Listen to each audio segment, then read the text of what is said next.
जय भोले बाबा की। राधे कृष्ण राधे कृष्ण राधे कृष्ण। मैं संत गिरिराज सिंह यूट्यूब चैनल शिवलोक जी से बोल रहा हूँ। मैं संत गिरिराज सिंह यूट्यूब चैनल शिवलोक जी से बोल रहा हूँ। गीता उपदेश का कुछ सार। एक बार की बात है, राजा वैन हुए थे। वो बहुत अत्याचारी व जुल्मी निर्दयी था। ब्राह्मणों ने आपस में मिलकर साधु संतों ने निर्णय किया कि ये तो अधर्म फैला देगा सारे। हत्या करना, दुराचार करना उसका रोज का दैनिक कार्य था। तो साधु संतों ने इकट्ठे होकर उसको भस्म किया या उसकी हत्या कर दी। उसके मनुष्य से एक लड़का उत्पन्न हुआ, उसका नाम था परथु। उसके बाद परथु बड़ा हुआ, उसने अपना राज सिंहासन संभाल लिया।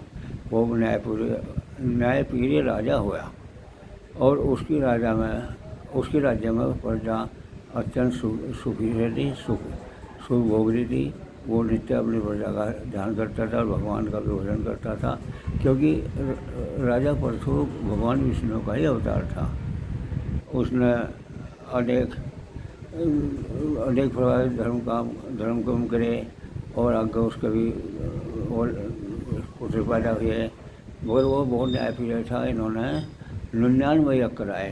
सब यज्ञ पर राजा इंद्र ने सोचा भी तेरे इंद्रलोक पर सब लोगों पर सिंहासन न कर ले, मेरा सिंहासन छीन जा, ये राज्य न करने लगे। इसलिए वो इसने सब अश्वमेध यज्ञ में विघन डाला। फिर देवता के निर्णय के बाद में हालांकि इंद्र ने अपनी राज्य मानी, गलती मानने अक्षमा मांगी और देवता ने उसे अक्षमा कर दिया था, एक देवता होने के राजा होने के नाते। और उसके बाद में संतों ने निर्णय लिया कि 99 में ही अश्वमेध यज्ञ माने जाएंगे। वो जो एक में विघन होगा सब में उसको नहीं मानते।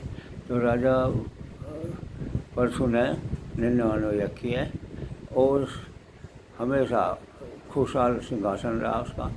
और जब उनकी वरदास्ता हुई, वे अब उन्होंने अपने लड़के को राजकाज सब सौंप कर और वनों में तपस्या करने के लिए चले गए थे। ये थी राजा परशु की कहानी। बहुत न्यायप्रिय राजा हुए थे। और फिर कुछ संत उन्हें उपदेश देने आए थे, जो सिंहासन पर थे, वो मेरे ध्यान नहीं रहा कहना। उन्हें उपदेश दिया कि सभी जीव आत्मा के अंदर मैं विराजमान हूँ, मैं सर्वव्यापी, सब में मेरा ही वास है। इसलिए जीव जंतु पशु पक्षी तुम ये समझो कि इसमें मैं ही हूँ। यानी कि जो मेरी आत्मा है वही इनके अंदर आत्मा, और जो पशु पक्षी होते हैं सब जीव आत्मा में प्रेम करेगा वही परम भगत कहलाएगा। ये साधु संत 4 संत आए थे सनत जी महाराज के साथ, और वे फिर अपना अंतर्ध्यान हो गए थे। और फिर राजा परशु तपस्या करने वन में चले गए थे। बहुत बड़ता भी राजा गए थे। आगे उनका लड़का सिंहासन बैठ गया ना, आगे उसका राज्य चला। तो ये थे राजा परशु की कहानी।